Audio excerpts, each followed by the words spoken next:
Okay, last time we started discussing... last time we started discussing, the becher, the Kiddush cup, right? It has to hold over 3 ounces. It has to be clean. It cannot be cracked. It has to be smooth around on the top. Ideally, somebody should use wine to make Kiddush. If they can't, they can use grape juice. If somebody, Friday night, especially, or even Shabbat day, they can make Kiddush on challah. Now, if somebody makes Kiddush on challah, what you do is like this. Before you say Yom HaShishi, you wash for bread. Then you say Yom HaShishi, and then you say Hameiti Lechem and Oretz, obviously you're not going to say Ber Priyagofen, and then you say the Brach of Kiddush, and then you sit down, Baruch Atah Hashem Mekadosh Shabbos, and you cut the challah and you eat it. Okay? You would do that normally. Huh? You would never do that unless you were on. The people live in a situation. You're on a vacation. Or what happens if somebody can't drink wine at all? No wine or no grape juice. A lot of people like that. So then they can make. It's not the best, obviously, but if they can't, then they can make Kiddush on challah. And the cut into the challah you make at what point? Probably right before. Probably right before that Meitzi. Something wrong. Before that? Yeah. Even on bread, you say Savim on the north, even on challah. Okay, now. And the salt you put on your plate when? You can make, after you make a meitzi, then you can put it before Kiddush, you can pour the salt on the plate. Either way. What's the best way to do it? Probably before you, to minimize the hefsek, before you start Yom HaShishi. Or for that matter, before you wash would be the best time to do it. Okay, but now. If you didn't, you could put salt on after you say Hamotzi? Yeah. Because it's all part of the bracha of the eating, so it's not considered a separation. Okay, now, B'chlau, it's interesting. You shouldn't leave wine open too much. If it's open too much, you shouldn't use it for Kiddush. The question Halachos says we don't know exactly what it means a lot. Okay, but bottom line is, in fact, from the Baal Shem Tov, it's brought down that when you make Kiddush, you should make sure that the bottle of wine is covered. That the cover is, or the cork is in it, or the cover is on it before you make Kiddush. Is there something that you know why? Huh? Is there a reason why that you know? I don't know. It's brought down in the name of the Baal Shem Tov. It could be Kabbalistically. B'chal, it says in Halacha, I tell you, wine that's uncovered you shouldn't use for Kiddush if it's uncovered for an extended period of time. So maybe the Baal Shem Tov is just machmir to cover it right away. Okay, now there's something called Yayin Pogum, blemished wine, or flawed wine. Wine that somebody drank from is considered blemished. Yeah. If somebody, but even if you drink with a straw, it becomes blemished. I'll give you a simple example. What happens, you ever notice before Kiddush, before you give out wine, you pour into it? That actually unblemishes it. Because when you drink from the Kiddush cup, the one making Kiddush drinks in the Kiddush cup, yeah? So now blemishes the wine.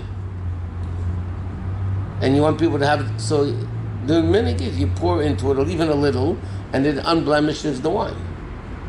But I'll tell you another thing. What happens, you have an 8-ounce cup, okay? Somebody makes Kiddush, and they drink, let's say, even 3 ounces, right? Now you're left with 5 ounces of wine.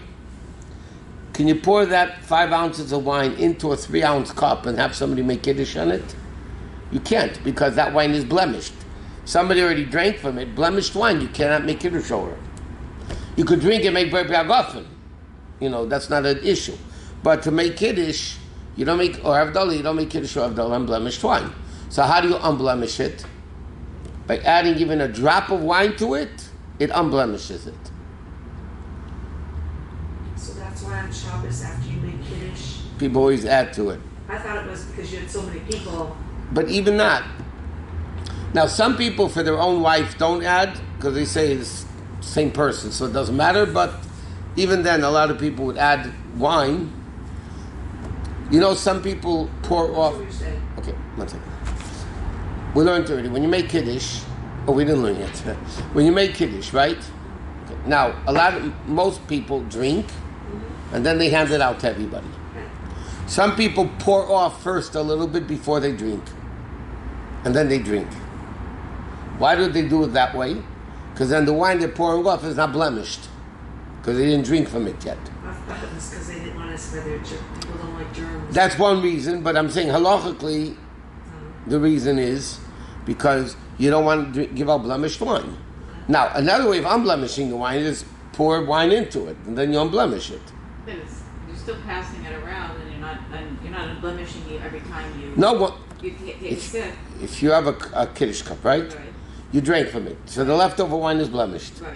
If you take from the bottle a drop of wine into that thing, it unblemishes all of it. Oh, I see. All of it. All of it becomes unblemished. If it becomes unblemished, there's not a problem giving it out. Okay. So now, so I'm saying that's the way you unblemish the wine. But what happens if somebody made Kiddush in a big cup and now there's a little cup left? Yeah, you can't make Kiddush in that wine unless if you add a little bit of wine to it. Otherwise, it remains blemished. Remains blemished. You can't make. Okay, how much wine do you need to drink for Kiddush? How much wine do you need to drink? That's very good. I'm glad you're right. Thank you. In Hebrew, it's called mole lugmov, which means a cheekful. And that is measured by every person individually. Some people have, not figuratively, some people literally have big mouths. Some people have smaller mouths. Some people can hold more liquid in their mouth. So it's the amount of wine that one cheekful holds. Oh my God. Now, how much is that according to halacha? Is basically stam.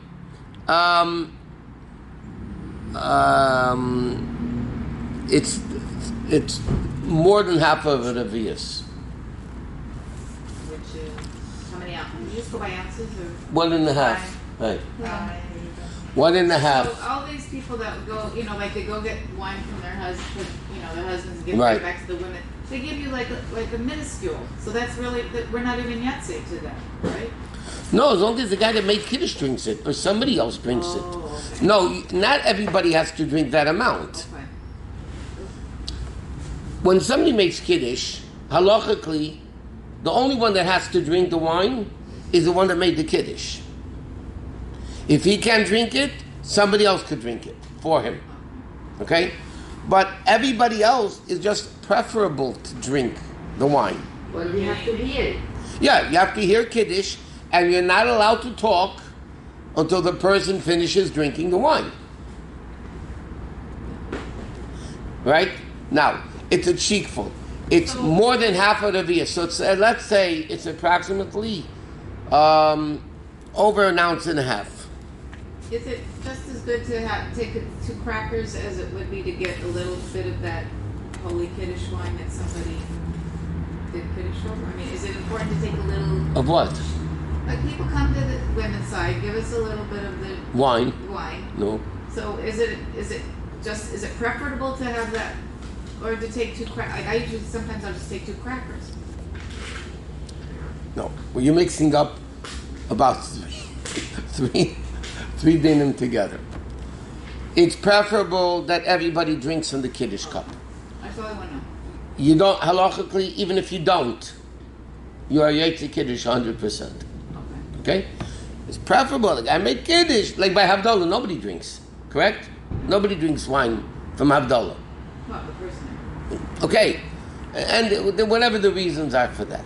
But by Kiddush, it brought down is preferable that people should drink a little bit of the wine. A little bit.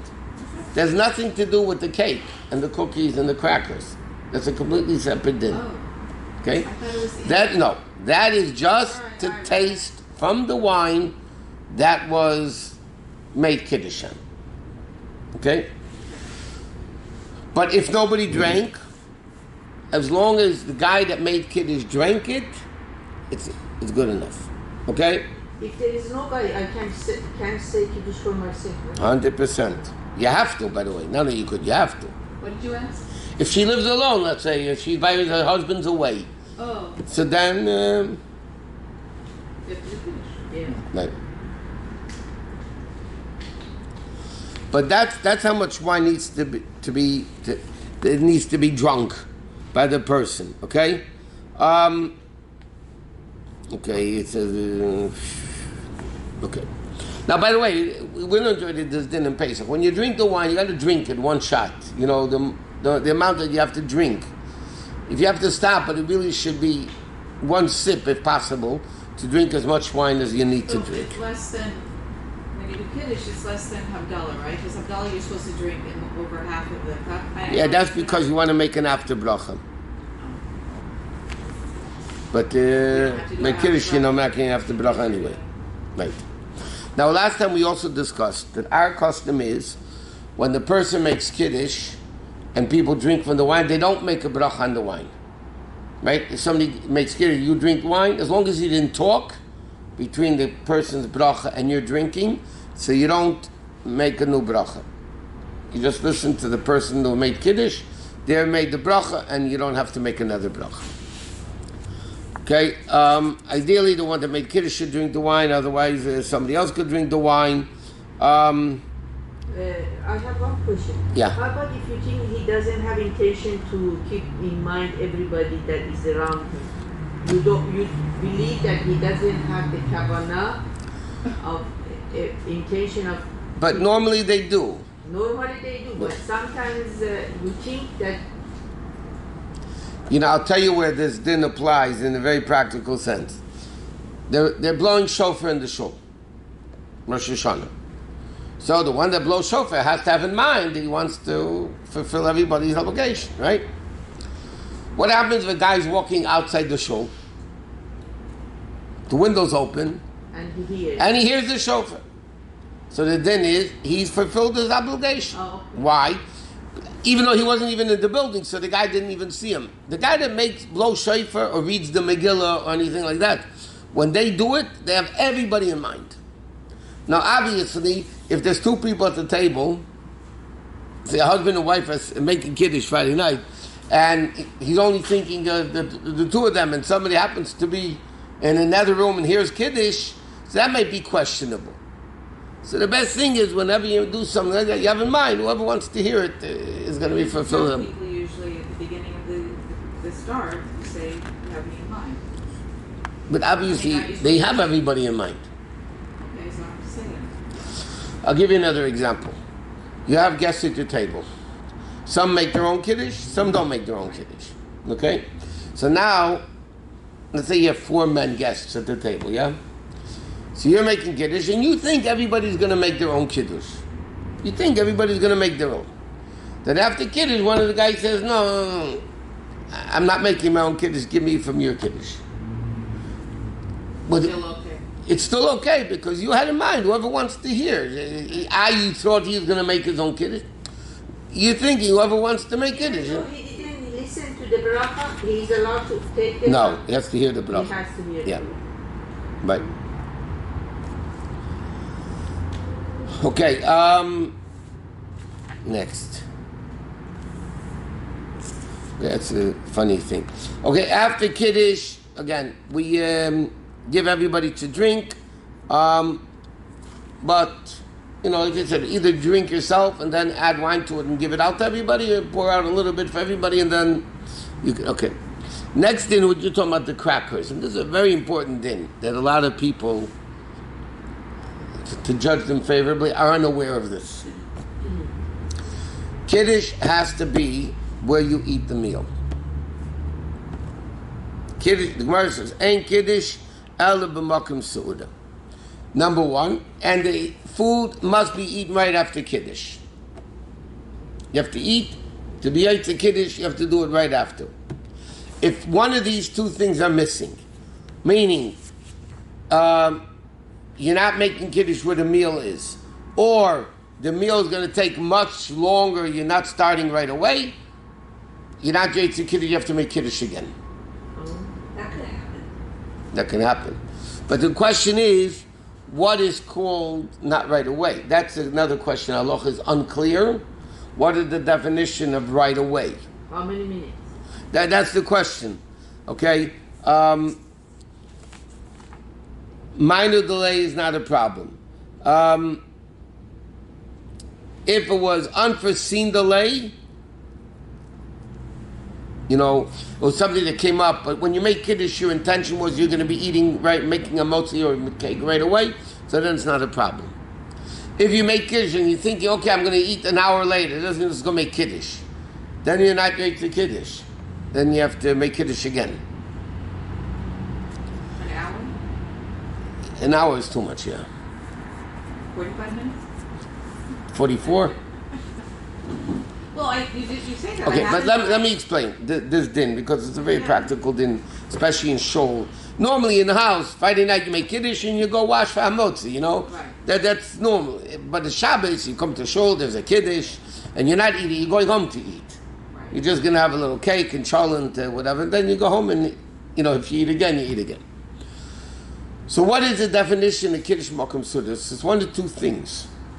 Either you drink another revius of wine, another 3 ounces of wine or grape juice, that constitutes the meal, or you eat 1 ounce of mezainis, cake, cookies, pretzels, according to many opinions, even a kugel if it's mezainis. So you don't have to say Kiddush again when you go home in 1 hour. You don't say You Kiddush don't again. have to. You don't have No, to say because unless if you have somebody in the house that didn't hear Kiddush yet. Yeah, because you had the mezonot after the Kiddush. Right. So that made the Kiddush good for your day. Now you go home, you're going to wash hamotzi, whatever you're going to do, that's fine. But the definition of Kiddush Makom Suda is you need to eat, and this is a thing that a lot of, especially by the women, you need to eat 1 ounce of cookies. You can have 1 little cookie. You're not going to fulfill your obligation of Kiddush. You're going to have to make Kiddush again. And if you want to eat before Kiddush, you're going to have to, It has to be mezonot. mezonot, and it has to be 1 ounce. Or what? 3 more ounces. Yeah, it could be challah, of course. You can wash for a motzi. That's But kugel doesn't have any... kugel depends. I'm saying if it's a noodle kugel. Oh, okay. Or let's say pasta. It's not Spaghetti. You say Potato only is 1 not ounce, counted. because 1 ounce is very little. No, it's If not. you weigh it. No, it's I not. can bring you. I can show you here, Yeah. but it's not that much. Yeah, how many pretzels is a kazayas? I'm 18, according to. I The can't bag. believe that. I should bring a scale. 1 ounce is about 31 grams.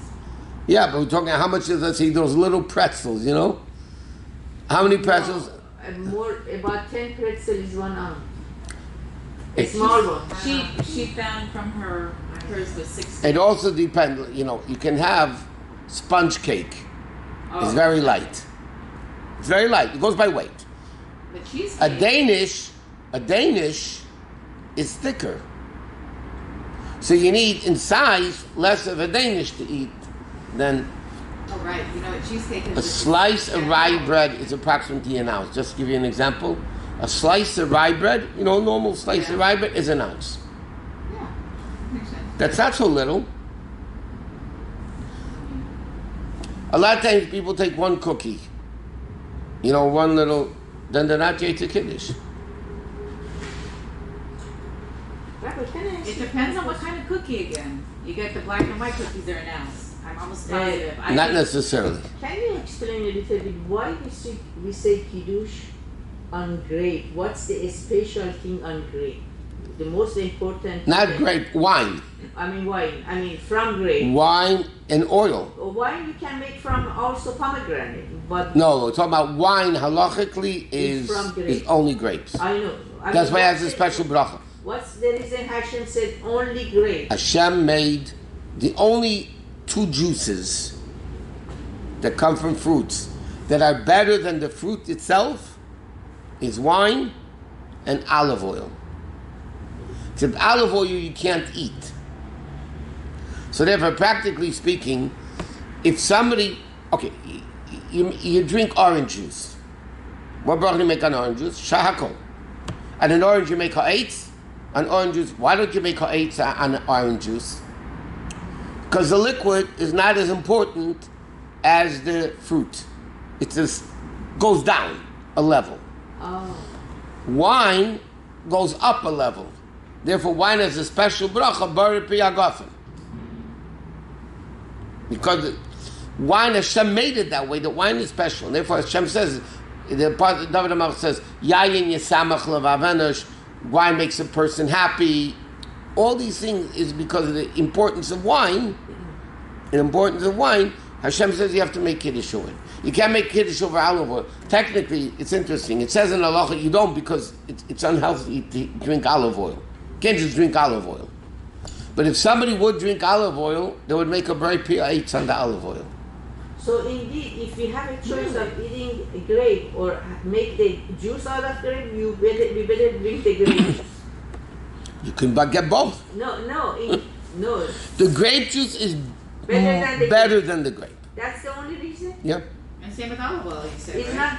I've heard that because grape is the only tree that you can use also everything part of it. You can eat the leaves, you can eat the fruit, you can shoot That's the opposite. Because it's so important, Hashem says you can eat this and eat that and that. You can. It's not important because you can eat the leaves and the... Because it's so important, that's what makes it so important. You can eat the grape leaves and you can have the grape seeds and you can have the... It's all important. By the way, the same thing applies. If you're making Kiddush, you need to make Kiddush in the room where you're going to be eating. I'll give you an example. Let's say you're going to be eating inside the building. Okay? Let's say you're going to be eating inside the building. L'chatchila, you can't make Kiddush here and then go into the building to eat. If you could see the building from the tent, or the tent from the building, then b'diavad you could. L'chatchila, you need to make it. You can't even, l'chatchila, you can't make Kiddush in the kitchen and eat in the dining room. Yeah, but if you just said that we have in mind when we leave, Yeah, but I'm saying l'chatchila, Kiddush makom suda means you do it the best way when you do it in the room itself. They're going to be making Kiddush. Huh? Many times I don't. But you can see the room. I can see the room, and I'm walking home to go to, like, so I had Kiddush in Shul, then I go to somebody's home. No, but you ate in shul, so you ate the Kiddush already. But You have the to make sure to eat a main kazayas. The main meal, you eat some... As long as you eat a kazayas of cake, the Kiddush is good. Oh, wait, so, yeah, I understand. I'm saying if you're making Kiddush, and you're having a whole meal even, you have to make Kiddush in the room where you're going to be eating. But the evidence, if it's a separate room, and you see the room from the place where you're making Kiddush, it's good. Chatchila should be in this, like you're not allowed to make Kiddush in one house and eat in another house, even if you had in mind to do so. If there's no choice, then you could if you could see it, and again, you also have to eat right after Kiddush, you can't waste time. A lot of times, I'll give you an example. In a family with little babies, yeah? The husband makes Kiddush, everybody's there making Kiddush, and then all of a sudden the kid needs a diaper change. Okay? So sometimes it can take a long time. So at least the man should go wash right away. This is an unforeseen situation.